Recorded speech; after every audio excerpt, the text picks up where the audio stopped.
the Prime Minister has rolled over. The cost of the pandemic leave disaster payment given to workers that don't have sick leave entitlements was nearly $2 billion in the year to June 30. New South Wales Premier Dominic Perrottet, who no longer seems to worry about debt, argues if the state's imposing health orders, that is, you must work from home, then the state should be there to provide financial support to help people get through, unquote. Well, that's all well and good. So, do we repeat the mistakes of the past? You see, they'll all get $750, no matter what they were earning prior to working from home. And the Albanese government will bathe themselves in the praise that his government has listened and restored the payments for sick leave for casual workers. Well, he listened to whom? Not those who are saddled with the continuing burden of debt now and for years and years into the future.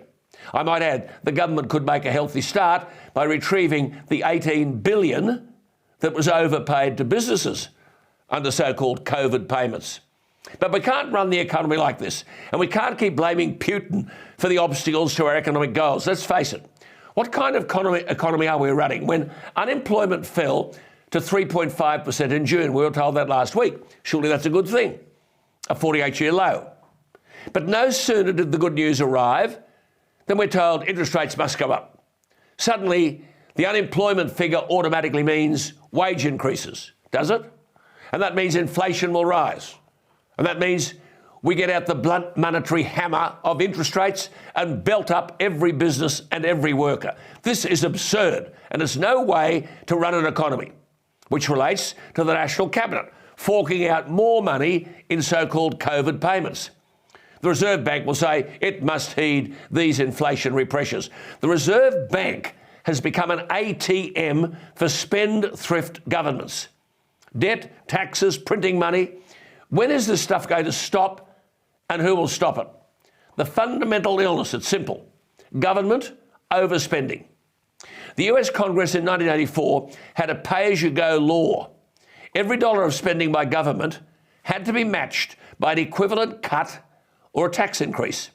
While that law was in place, the budget was balanced. The moment it was lifted, the budget took off. But something's got to give, and Chalmers is going to have to do the giving.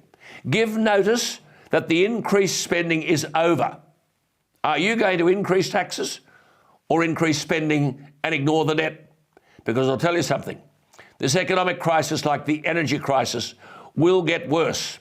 And when it does, voter attitudes will change rapidly. The Albanese government has to reduce government spending now. And any government which promised to spend more has failed to grasp the gravity of our predicament. We want grown-up leaders prepared to take tough decisions rather than talk about them. And if we have a government ready to spend first and ask questions later, they don't deserve to be in government. There will always be voters who want to shut their eyes and vote for handouts. But the day of reckoning has arrived. We want politicians who'll face reality and cut spending. In that way, we can cut taxes and prices and inflation and interest rates. Where is there such a leader?